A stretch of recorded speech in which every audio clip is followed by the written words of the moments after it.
Hello friends, नमस्कार। स्वागत है आपका गवर्नमेंट एग्जाम प्रिपरेशन चैनल में। हम लोग जो है यूपी ट्रिपल एस सी पेट 2023 के लिए ये सेशन कर रहे हैं जिसका नाम है वीर योद्धा बैच। आज का हमारा टॉपिक है भारतीय राष्ट्रीय आंदोलन। ठीक है, तो हम लोग जो है भारतीय राष्ट्रीय आंदोलन पे बात करेंगे और आप लोग धैर्य बना के देखते रहिए, क्योंकि एग्ज़ाम में जो है धैर्य का बड़ा महत्व है। हमारे बहुत सारे भाई बहन बहुत सालों से लगे हुए हैं लेकिन कुछ नहीं हो रहा है। तो देखिए, आप लोग रिजल्ट पे फोकस मत करिए। आप लोग जो है एक तरह से संत बन जाइए, संत जैसे कहते हैं ना, योगी, संत बन जाइए। ठीक है, और सिर्फ सिलेबस पे फोकस करिए और अपने ज्ञान के संवर्धन पे फोकस करिए, ज्ञान को बढ़ाने पे फोकस करिए, तो निश्चित ही आपका एग्ज़ाम क्रैक होगा ही होगा। चलिए आज का सेशन शुरू करते हैं। 1857 के विद्रोह का जो है किस कवि को गवाह माना जाता है? जो 1857 का विद्रोह हुआ था उसमें किस कवि को गवाह माना जाता है? देखिए, जितने सारे प्रश्न हैं, ठीक है, 20 प्रश्न हैं, 20 क्वेश्चन हैं। ठीक है, 20 क्वेश्चन हैं। ये 20 प्रश्न जो है किसी न किसी रूप में एग्जाम्स में आए हुए हैं और मैं ये इस 20 प्रश्नों में आपको जो है, मेरा विश्वास मानिए, सिर्फ और सिर्फ एक बार देखिए, 70 से 80 प्रश्न आपके इस मात्र 20 प्रश्न से हल होंगे। जो एग्जाम की पॉइंट में बताऊंगा वो भी किसी न किसी रूप में आपके एग्जाम्स में आए हुए हैं। तो बस धैर्य बना के बैठिए और पूरा जो है सेशन का आनंद लीजिए। और वही बात, एकदम संत की तरह जो है नॉलेज पे फोकस करिए, ज्ञान पे फोकस करिए, अपने सिलेबस में, आपके सिलेबस में जो भी दिया हुआ है उस पर फोकस करिए। एग्ज़ाम जो है अच्छे नंबरों से निकलेंगे और आप एग्ज़ाम में अव्वल आएंगे, बहुत अच्छे नंबर के साथ पास होंगे। तो मीर ताकि मीर को कहा गया है, गालिब को कहा गया है, इकबाल को कहा गया है, इनमें से कोई नहीं। जो 1857 के विद्रोह के कवि को जो गवाह के रूप में माना गया है, जिस कवि को, उनको कहा गया वो है मिर्जा गालिब साहब। ठीक है, तो मिर्जा गालिब साहब के बारे में थोड़ा हम लोग यहाँ पे जानकारी एकत्रित कर लेते हैं। मिर्जा गालिब का जन्म जो है 27 दिसंबर 1796 को में आगरा में हुआ था। ठीक है, मिर्जा गालिब साहब का जन्म 27 दिसंबर 1796 को आगरा में हुआ था। आपका दिमाग जो है, देखिए, 1796 पे जाना चाहिए और आगरा शहर में, यूपी के मैप में आगरा कहाँ है वहाँ जाना चाहिए। ठीक है, इस तरह से हम याद कर पाएंगे। और उनकी मृत्यु कब हुई थी? 15 फरवरी 1869 को दिल्ली में हुई थी। ठीक है, 1869 को दिल्ली में हुई थी। जन्म कब हुआ था? आगरा में, 1796। ठीक है, बहुत ही मशहूर कवि हैं, इसलिए इनके बारे में थोड़ा डिटेल में हम जान लेते हैं। प्रश्न संख्या 2 पे आते हैं। 1857 के विद्रोह का पढ़ा लिखा मध्यम वर्ग ने विरोध किया था, साथ दिया था, निष्पक्ष रहे थे या देसी रियासतों के खिलाफ लड़ाई लड़ी थी? ठीक है, तो देखिए, जो 1857 का विद्रोह था उसमें जो पढ़ा लिखा मध्यम वर्ग था, यानी कि एजुकेटेड मिडिल फैमिली के जो लोग थे, वो इस विद्रोह में निष्पक्ष रहे थे।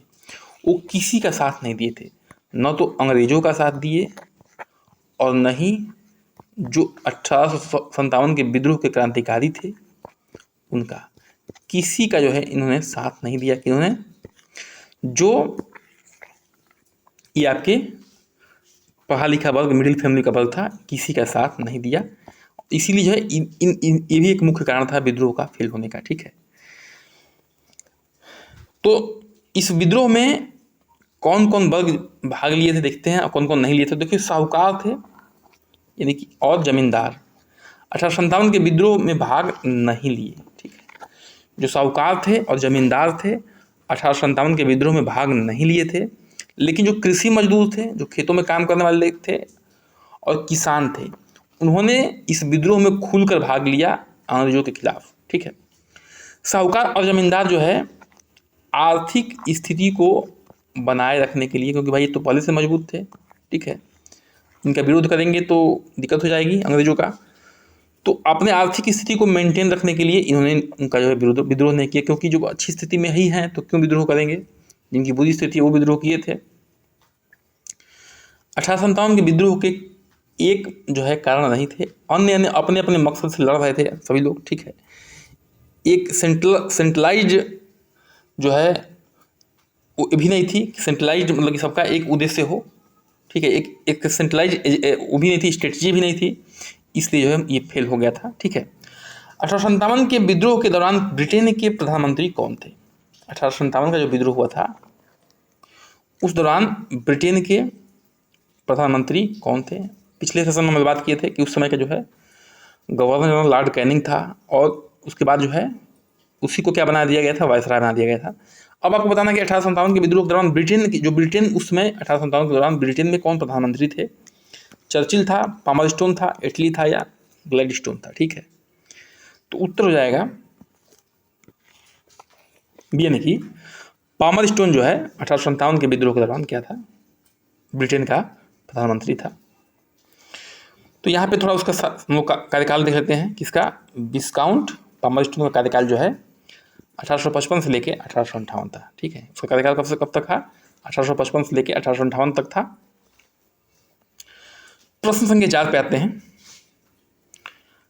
1857 के विद्रोह को किसने षड्यंत्र बताया है, ठीक है। किसने षड्यंत्र बताया है, कॉन्स्पिरेसी बताई है 1857 के विद्रोह को? सर जेम्स आउट्रम और डब्ल्यू टेलर ने, सर जानकी ने, सर जॉन लॉरेंस ने या टी.आर. होम्स ने? तो सर जेम्स आउट्रम और डब्ल्यू टेलर ने 1857 के विद्रोह को क्या बताया है, षड्यंत्र बताया है, ठीक है। फिर से वही बात, ये सब प्रश्न बार बार पूछे गए हैं, ठीक है। ये एक तरह से इतिहासकार थे उस समय के, उन्होंने जो है इस चीज़ को बताया है। रानी विक्टोरिया के बारे में बात कर लेते हैं। रानी विक्टोरिया ने भारतीय शासन को ब्रिटिश ताज के अंतर्गत लेने की घोषणा कब की? देखिए, जब कंपनी शासन कर रही थी इंडिया पे, तो 1857 तक तो क्या था, उसी समय विद्रोह हुआ था, कंपनी का शासन था। लेकिन जब देखा कि यहाँ पे बहुत ही ज़्यादा कत्लेआम हो रहा है भारतीय और अंग्रेजों के बीच में, तो अब जो है यहाँ की ब्रिटेन के शासन को लगने लगा कि हाँ, कुछ ना कुछ जो है कंपनी वहाँ जाके गड़बड़ी कर रही है, तभी इतना विद्रोह हो रहा है। तो रानी ने क्या किया, शासन को जो है अपने ब्रिटिश ताज के अंतर्गत ले लिया। किसको? भारतीय शासन को। तो ये कब लिया? 1 नवंबर 1858 को, 31 दिसंबर 1857 को, 6 जनवरी 1958 को, 17 नवंबर 1859 को। उसका उत्तर हो जाएगा, यानी कि 1 नवंबर 1858 को जो है ये भारतीय शासन को ब्रिटिश ताज के अंतर्गत ले लिया गया। किसने इसकी घोषणा की? रानी विक्टोरिया ने। इस पत्र को इलाहाबाद में पढ़ा गया था, इलाहाबाद में, ठीक है, इलाहाबाद में। इमरजेंसी के दौरान इलाहाबाद को ही क्या बनाया गया था, अंग्रेजों ने इसको क्या बनाया था, अपना अड्डा बनाया था, ठीक है, क्योंकि हर जगह विद्रोह फैल गया था। भारत में पहला अखबार कौन था, ठीक है, भारत में पहला अखबार कौन था? Bengal gazette, Hindustan Times, Pioneer या शब्द कौमुदी? उत्तर ये हो जाएगा, बंगाल गजट जो है भारत में पहला अखबार था, ठीक है। तो बंगाल गजट के बारे में थोड़ा जान लेते हैं। यह क्या था? यह बंगाल गजट जो है यह एक इंग्लिश अखबार था। बंगाल गजट क्या था? एक इंग्लिश अखबार था। इसकी शुरुआत जो है 1780 में की गई थी। कब की गई थी? 1780 में की गई थी। देखिए, जो 1766 में ना अखबार छापने वाली मशीन की इजाद हुई थी, और 1780 में जो है बंगाल गजट इंग्लिश अखबार की इंडिया में पहली बार शुरुआत हुई थी। यह 2 वर्ष के लिए प्रकाशित हुआ था। कितने वर्ष के लिए प्रकाशित हुआ था बंगाल गजट? 2 वर्ष के लिए प्रकाशित हुआ था। इसके संस्थापक कौन थे? जेम्स अगस्ट हिक्की थे। कौन थे? जेम्स अगस्ट हिक्की जो है इसके संस्थापक थे। ये क्या थे? एक आयरिश आदमी थे, ठीक है, आयरिश थे, ध्यान रखिएगा, ये कोई अंग्रेज नहीं थे, आयरिश थे। प्रश्न संख्या 7 पे आते हैं। वर्नाकुलर प्रेस एक्ट 1878 किसके शासनकाल में आया था, ठीक है, यानी कि कौन लाया था ये भी कह सकते हैं, या किसके शासनकाल में आया था। जो वर्नाकुलर प्रेस 1878 था, ये किसके शासनकाल में आया था या कौन लाया था? Lord Ripon, Lord Lytton, Lord Curzon या लॉर्ड मिंटो? उत्तर बी हो जाएगा, लॉर्ड लीटन जो है अपने शासनकाल में 1878 में वर्नाकुलर प्रेस एक्ट को लाया था। तो इससे संबंधित कुछ जानकारी हम लोग एकत्रित कर लेते हैं कि वर्नाकुलर प्रेस एक्ट था क्या, ठीक है। देखिए, उस दौरान बहुत सारे क्रांतिकारी अंग्रेजों के खिलाफ लिखा करते थे, उनके जो ही गलत नीतियाँ थी उनके खिलाफ लिखा करते थे। तो अंग्रेज जो भी अधिकारी थे या जो वहाँ उस समय का वायसराय हुआ करता था खफा था किससे, इन जो भी अखबार थे उनसे। तो उसने वो जो है इसलिए लिटन ने vernacular press act, Lord Lytton ने शासनकाल में आया था, लॉर्ड लिटन ने जो है वर्नाकुलर प्रेस एक्ट को लाया 1878 में। ठीक है, इस एक्ट के तहत डिस्ट्रिक्ट मजिस्ट्रेट बिना सरकार के परमिशन के प्रिंटर और पब्लिशर, जो प्रिंटिंग करते हैं और पब्लिशर, दोनों को बुलाकर बांड साइन करा सकता था। बांड अपने हिसाब से साइन करवाते थे वो। ठीक है, जिसमें उसके सरकार के खिलाफ कुछ भी संतोषजनक लिखे आने के लिए था। यदि कुछ भी असंतोषजनक जो है लिखते हैं, ठीक है, सरकार के खिलाफ, तो वो अपने हिसाब से बांड साइन करवाएगा या सिक्योरिटी मनी भी जमा करा देगा, यानी कि या ताला भी बंद करवा सकता है। इतना पावर जो है डिस्ट्रिक्ट मजिस्ट्रेट यानी कि उस समय के डीएम जो होते थे उनको पावर दे दिया था। किसने? लॉर्ड लिटन ने। ठीक है, इसका भयंकर विद्रोह हुआ बाद में जो है 1882 में, यानी कि 1878 में आया था। और 4 साल बाद जो है 4 साल बाद इसको लॉर्ड रिपन जब आया वायसराय बन के, तो इसको रद्द कर दिया, वापस लेना पड़ा। इतना विद्रोह हुआ कि। ठीक है, आगे बढ़ते हैं, प्रश्न संख्या 8 पे आते हैं। ऐसे पहले भारतीय जो पत्रकार की भूमिका निभाते हुए जेल गए। ठीक है, ऐसे पहले भारतीय जो पत्रकार की भूमिका निभाते हुए जेल गए कौन थे? बाल गंगाधर तिलक जी थे, दादा भाई नौरोजी, मोतीलाल घोष, सुरेंद्र नाथ पंडित जी। तो उत्तर हो जाएगा, यानी कि बाल गंगाधर तिलक जो है ऐसे भारतीय थे। ये भारतीय की बात थोड़ी ध्यान रखिएगा, कोई विदेशी की बात नहीं हो रही है। तो बाल गंगाधर तिलक जी जो है वो कहाँ गए? पत्रकारिता करते हुए, यानी कि अंग्रेजों के खिलाफ या जो उस समय के शासक हुआ करते थे उनके खिलाफ लिखने के लिए जेल में गए थे। तो यहाँ पे हम लोग देख लेते हैं उनके बारे में थोड़ा। देखिए, जब भी इतिहास पढ़िए तो थोड़ा कनेक्ट करके पढ़ते हैं, तभी जो है ज़्यादा दिन तक याद रहता है, खास तौर से डेट से, उसके पीछे बैकग्राउंड है उससे। तो मैं ऐसे ही पढ़ाता हूँ और कोशिश करता हूँ कि आप भी बैकग्राउंड को जोड़िए और डेट्स को जोड़ के पढ़िए, तभी जो है आप ज़्यादा दिन तक याद रख पाएंगे और डिटेल में बातें कर पाएंगे। ठीक है, तो 1882 में बाल गंगाधर तिलक को कोल्हापुर के महाराज की बुराई की थी, इसलिए उन्हें 4 महीने के लिए जेल जाना पड़ा। जो कोल्हापुर के महाराज हुआ करते थे उस समय के, उन्होंने अपने लेख में, यानी कि बाल गंगाधर तिलक जी ने अपने लेख में उनकी बुराई कर दी थी, इसलिए जो है वो 4 महीने के लिए जेल गए थे। 1897 में इनके लेखनी से उग्र होकर चेपाकर भाइयों ने एक अंग्रेज आदमी की हत्या कर दी थी, जिसकी वजह से जो है उन्हें 18 महीने के लिए जेल जाना पड़ा था। ठीक है, देखिए, ये अंग्रेजों के खिलाफ खुल के लिखते थे, ये डरते नहीं थे। ठीक है, बाल गंगाधर तिलक जी। तो जो कुछ 2 चेपाकर भाई थे, उन्होंने क्या कर दिया था, एक अंग्रेज आदमी की हत्या कर दी थी। इनके लेख को पढ़ के उग्र हो गए थे थोड़ा, तो इस कारण भी इनको जो है 18 महीने का जेल जाना पड़ा कि आपने भाई ऐसी उग्र भाषा का प्रयोग अपने लेख में क्यों किया है। ठीक है, आगे बढ़ते हैं, प्रश्न संख्या 9 पे आते हैं। पहला हिंदी अखबार उदंत मार्तंड 30 मई 1826 को किस शहर से प्रकाशित हुआ? ठीक है, पहला हिंदी अखबार उदंत मार्तंड 30 मई 1826 को किस शहर से प्रकाशित हुआ? कोलकाता, पटना, इलाहाबाद, लखनऊ। पहला हिंदी अखबार उदंत मार्तंड जो है कोलकाता शहर से 30 मई 1826 को प्रकाशित हुआ था। इसके एडिटर कौन थे? इसके एडिटर जो है उदंत मार्तंड के कौन थे? पंडित श्रीधर शुक्ला जी थे। ठीक है, पंडित श्रीधर शुक्ला जी इसके एडिटर थे। इसके प्रकाशक कौन थे? पंडित जुगल किशोर शुक्ला जी। प्रकाशक कौन थे? पंडित जुगल किशोर शुक्ला जी। ये हर ट्यूसडे यानी कि मंगलवार को आता था, यानी कि साप्ताहिक था ये। ठीक है, उदंत मार्तंड मंगलवार को प्रकाशित होता था। ठीक है, आगे बढ़ते हैं। अमृत बाजार पत्रिका के संस्थापक कौन थे? अमृत बाजार पत्रिका के संस्थापक कौन थे? गिरीश चंद्र बोस थे, हरीश चंद्र मुखर्जी थे, S.N. बनर्जी या शिशिर कुमार घोष थे? तो अमृत बाजार पत्रिका के संस्थापक थे वो थे डी, यानी कि शिशिर कुमार घोष जी। शिशिर कुमार घोष जी क्या थे? अमृत बाजार पत्रिका के क्या थे? संस्थापक थे। तो इसको थोड़ा हम लोग डिटेल में देख लेते हैं। इस पत्रिका की स्थापना जो है 1868 में कोलकाता में की गई थी। 1868 में कोलकाता में जो है अमृत बाजार पत्रिका की शिशिर कुमार घोष द्वारा की गई थी। आपसे एक फिर निवेदन, कृपया करके जो है आप लोग चैनल को सब्सक्राइब करिए, लाइक करिए, शेयर करिए, कमेंट करिए। ठीक है, और एकदम धैर्य के साथ जैसे हम मेहनत कर रहे हैं वैसे आप भी मेहनत करते रहिए और लगे रहिए। चलिए आगे बढ़ते हैं, बस इतना आपसे अपील है, तुरंत कर दीजिए इतना, ठीक है। बाकी हम बिना फीस के जीवन पर्यंत जो है मेहनत करेंगे, बस इतना आपको करना है। कोई फीस नहीं होगी, 1 रुपये, 0 रुपये चार्ज, 0 रुपये चार्ज पे काम होगा, ठीक है। कोई चार्ज नहीं होगा, जीवन भर की बात कर रहा हूँ, बस आपको इतना कर देना है। हमारी भी टीम है, ठीक है, थोड़ा चैनल हो जाएगा, मोनेटाइज हो जाएगा तो उनको भी कुछ पैसे मिल जाएंगे। इसलिए निम्नलिखित में से किसने सोम प्रकाश अखबार की शुरुआत की है, ठीक है। निम्नलिखित में से किसने सोम प्रकाश अखबार की शुरुआत की है?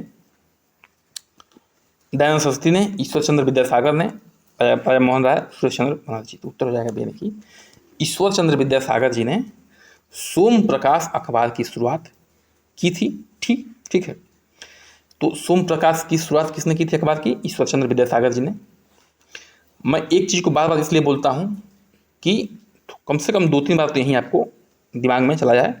सोम प्रकाश का प्रकाशन ईश्वर चंद्र विद्यासागर जी ने 1859 में शुरू किया था। कब किया था? 1859 में शुरू किया था। यह अखबार नील की खेती करने वाले किसानों के हित में अपना समर्थन दिया था, ठीक है। नील की खेती जो भी करते थे उसमें किसान, उनकी हालत बहुत ख़राब थी। एक्चुअली ऐसा मामला था कि जिस खेत में नील की खेती होती थी वो खेत बंजर हो जाता था। अंग्रेज क्या करते थे, उसमें ज़बरदस्ती खेती करवाते थे, करो, और बहुत ही उसके लिए बहुत कम लागत दिया करते थे, ठीक है। उस समय डाई नहीं आया था। आगे बढ़ते हैं, प्रश्न संख्या 12 पे आते हैं। इंडियन ओपिनियन किन भाषा या भाषाओं में प्रकाशित होता था? इंडियन ओपिनियन अखबार जो है, इंडियन ओपिनियन क्या था? अखबार था। यह किन भाषा या भाषाओं में प्रकाशित होता था? अंग्रेजी में, गुजराती में, तमिल में, उपरोक्त सभी। तो उत्तर डी हो जाएगा। अंग्रेजी, गुजराती, तमिल, तीनों भाषाओं में जो है प्रकाशित होता है। एक और भाषा है, उसको भी हम लोग देखेंगे, ठीक है, नीचे। इंडियन ओपिनियन जो है गुजराती, हिंदी, तमिल और अंग्रेजी में प्रकाशित होता था, ठीक है। इंडियन ओपिनियन गुजराती, हिंदी, तमिल और अंग्रेजी में प्रकाशित होता था। इसकी शुरुआत जो है महात्मा गांधी जी ने 1903 में साउथ अफ्रीका में किया था। इसकी शुरुआत कौन किया था? महात्मा गांधी जी ने 1903 में कहाँ किया था? साउथ अफ्रीका में किया था। किसको? इंडियन ओपिनियन, ठीक है। मनसुख लाल जो है इस पत्रिका के पहले एडिटर थे। मनसुख लाल कौन थे? इस पत्रिका के, यानी कि इंडियन ओपिनियन में क्या थे? पहले एडिटर के रूप में काम किए थे। प्रश्न संख्या 13 पे आते हैं। हरिजन की शुरुआत किसने किया था? हरिजन की शुरुआत जो है किसके द्वारा किया गया था? ये भी एक पत्रिका ही है, ठीक है। बाल गंगाधर तिलक जी ने, गोपाल कृष्ण गोखले, महात्मा गांधी, दादाभाई नौरोजी। तो उत्तर सी हो जाएगा। हरिजन की शुरुआत जो है किसने किया था? महात्मा गांधी जी ने किया था। तो देखिए हरिजन से संबंधित कुछ मेन पॉइंट है, उसको आप लोग यहाँ पर देख लीजिए। हरिजन अंग्रेजी में, ठीक है, हरिजन जो है अंग्रेजी में आया था। हरिजन बंधु जो है गुजराती में था। हरिजन अंग्रेजी में था, हरिजन बंधु गुजराती में था, और हरिजन सेवक जो है वो हिंदी में था। किसमें? साप्ताहिक अखबार गांधी जी ने शुरू किया था, ठीक है। ये साप्ताहिक अखबार थे। हरिजन अंग्रेजी में, हरिजन बंधु गुजराती में और हरिजन सेवक हिंदी में, ठीक है। बहिष्कृत भारत की शुरुआत जो है किसने, किसके द्वारा की गई थी? जो बहिष्कृत भारत था वो, उसके द्वारा, ये न्यूज़पेपर था, किसके द्वारा शुरू किया गया था? बाल गंगाधर तिलक, भीमराव अम्बेडकर, सावरकर या गोपाल कृष्ण गोखले। तो उत्तर भी हो जाएगा। भीमराव अम्बेडकर यानी कि बाबा साहब द्वारा बहिष्कृत भारत न्यूज़पेपर की शुरुआत किया गया था। अच्छा, ये क्यों किया गया था? जो अछूत लोग थे उनके जो है स्टेटस को, मोरल को बढ़ाने के लिए किया गया था अम्बेडकर जी द्वारा। जुलाई 1924 में डॉक्टर भीमराव अम्बेडकर ने एक संस्था बहिष्कृत हितकारी सभा, कौन सी संस्था की नींव डाली थी? 1924 में बहिष्कृत हितकारी सभा को मुंबई में अछूतों को प्रोत्साहित करने के लिए किया था, ठीक है। उन्होंने मराठी में पत्रिका बहिष्कृत भारत का शुरुआत किया था, ठीक है। मराठी में पत्रिका थी कौन सी? बहिष्कृत भारत, उसकी भी शुरुआत की थी। और जो बहिष्कृत हितकारी सभा थी उसको 1924 में अम्बेडकर जी ने कहाँ शुरू किया था बताइए? मुंबई में, ठीक है। तो ये सारे पॉइंट जो है अपने आप में एक क्वेश्चन है, और मैं बार बार वही कहता हूँ कि क्वेश्चन तो हमारे 20 होते हैं, लेकिन वो 80, 90, 100 के बराबर होते हैं। आपने अभी विलोम शब्द में देखा होगा 15-20 ही क्वेश्चन थे, लेकिन जो आसान थे उन्हें हमने एग्जाम की पॉइंट में निपटा दिया था उसको, और ये प्रश्न आए हैं बार बार किसी न किसी रूप में, ठीक है। मैं कुछ भी फालतू यहाँ पे नहीं रख रहा हूँ, आपका भी समय कीमती है और मेरा भी है, ठीक है। भारतीय पुनर्जागरण के पितामह किसको कहा जाता है? भारतीय पुनर्जागरण के पितामह, ठीक है, किसको कहा जाता है? विवेकानंद जी को, ये राजा यहाँ पर राजा राम मोहन राय जी को, ठीक है, रविन्द्रनाथ टैगोर जी को, या दयानंद सरस्वती जी को? तो उत्तर हो जाएगा यानी कि राम मोहन राय जी को, यानी कि राजा राम मोहन राय को, ठीक है। क्या कहा गया है? भारतीय पुनर्जागरण के पितामह, ठीक है। इनको और भी कई नामों से जाना जाता है, ठीक है, तो उसको हम लोग देख लेते हैं। चूंकि ये जितनी भी समाज में बुराइयां थी, कुरीतियां थी, उनके खिलाफ लड़ते थे और एकेश्वरवाद यानी कि मोनोथीज्म पे, यानी कि एक ईश्वर में विश्वास रखते थे। जाति प्रथा, विधवा पुनर्विवाह, सती प्रथा, ठीक है, और वेस्टर्न शिक्षा है उसका साथ देना, इन सबका जो है समन्वय थे, ठीक है। इसलिए इनको जो है भारतीय पुनर्जागरण का पितामह कहा जाता है।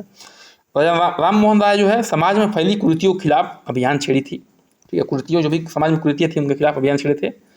इनको किन किन नामों से जाना जाता है इसको थोड़ा देख लेते हैं।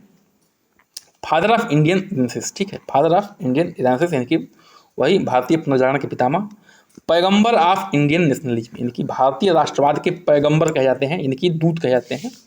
Bridge between Indian past and future यानी कि ये पुल हैं, ब्रिज हैं इंडिया के पास्ट में यानी कि प्राचीन काल में, और जो फ्यूचर आने वाला है, भविष्य आने वाला है, उसके बीच में, ठीक है। देखिए सोचिए, इतने बड़े बड़े इनके नाम मिले हैं तो इनके काम कैसे होंगे? आप लोग जाके जरूर कहीं ना कहीं इनके बारे में पढ़िएगा, नेट पर पढ़िएगा, कहीं पढ़िएगा, ठीक है। फादर ऑफ मॉडर्न इंडिया, इनको फादर ऑफ मॉडर्न इंडिया भी कहा जाता है, यानी कि आधुनिक भारत के पिता भी कहा जाता है। फर्स्ट मॉडर्न मैन कहा जाता है, यानी कि पहले आधुनिक आदमी कहा जाता है इनको, या और युग दूत यानी कि इस युग के दूत कहा जाता है इनको।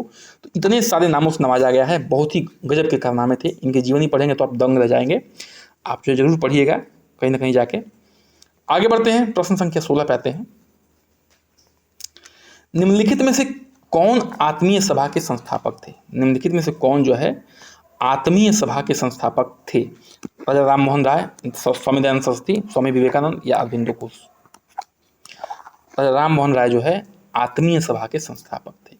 राजा राम मोहन राय जो है आत्मीय सभा के क्या थे? संस्थापक थे। तो थोड़ा इसके बारे में डिटेल में देख लेते हैं। राजा राम मोहन राय ने 1814 में, कब? 1814 में आत्मीय सभा की स्थापना की। उन्होंने एकेश्वरवाद को हिंदू धर्म में आगे बढ़ाने की कोशिश की, यानी कि एक ईश्वर को मानने के लिए उन्होंने बात कही। उन्होंने मूर्ति पूजा का खंडन किया, यानी कि विरोध किया, ठीक है। और बाकी सब बता ही चुका हूँ, वही जाति प्रथा, सती प्रथा, जातिवाद, ठीक है। और सबसे बड़ी बात कि 1814 में आत्मीय सभा का क्या किया उन्होंने? स्थापना किया। 1828 ईस्वी में उन्होंने क्या किया? ब्रह्म समाज की स्थापना किया। 1828 ईस्वी में क्या किया उन्होंने? ब्रह्म समाज की स्थापना की, ध्यान रखना है। राजा राम मोहन राय को राजा की उपाधि जो है अकबर द्वितीय ने प्रदान की थी। अकबर द्वितीय ने राजा राम मोहन राय को राजा की उपाधि प्रदान की थी, ठीक है। किसने? अकबर द्वितीय ने किसको? राजा राम मोहन राय को। ये इसलिए किए थे कि ये जो है, जो अकबर द्वितीय था उसकी पेंशन के लिए कहाँ गए थे? यूनाइटेड किंगडम गए थे। कुछ होगा, अंदरूनी मामला होगा, बातचीत करने गए थे, ठीक है, एज ए दूत बन के यहाँ से, ठीक है। उसी समय जो है अकबर द्वितीय ने इनको राजा की उपाधि दी थी। राजा राम मोहन राय की समाधि ब्रिस्टल इंग्लैंड में है। देखिए 1833 में इनका देहांत हो गया था, इनकी मृत्यु हो गई थी। कहाँ पे? ब्रिस्टल में ही, इंग्लैंड में, इंग्लैंड के ब्रिस्टल शहर में ही इनकी देहांत हो गया था। तो वहीं पे जो है इनकी समाधि बना दी गई 1833 में। आगे बढ़ते हैं, प्रश्न संख्या 17 पे आते हैं। स्वामी विवेकानंद विश्व धर्म सम्मेलन पार्लियामेंट में किस वर्ष शिकागो शहर में शामिल हुए? ठीक है, स्वामी विवेकानंद जी जो है विश्व धर्म सम्मेलन पार्लियामेंट में किस वर्ष शिकागो शहर में शामिल हुए? कहाँ पे है? अमेरिका में है। विश्व धर्म सम्मेलन था, हिंदू धर्म के जो है ये दूत बन के गए थे। कब बन के गए थे ये बताना आपको, 1872, 1890, 93, 1901, ठीक है। तो 1893 में जो है ये यहाँ से हिंदू धर्म के जो है एक तरह से दूत बन के गए थे, किसमें शामिल होने के लिए? विश्व धर्म सम्मेलन में, पार्लियामेंट में, शिकागो शहर में, ठीक है। स्वामी विवेकानंद जी द्वारा लिखित किताब कौन सी है? उनके द्वारा लिखा हुआ किताब कौन सा है? जनयोग, कर्मयोग और राजयोग है। किताब एक ही, जनयोग, कर्मयोग और राजयोग। रामकृष्ण मिशन के संस्थापक कौन है? स्वामी विवेकानंद जी हैं। ठीक है, रामकृष्ण मिशन के संस्थापक कौन है? स्वामी विवेकानंद जी।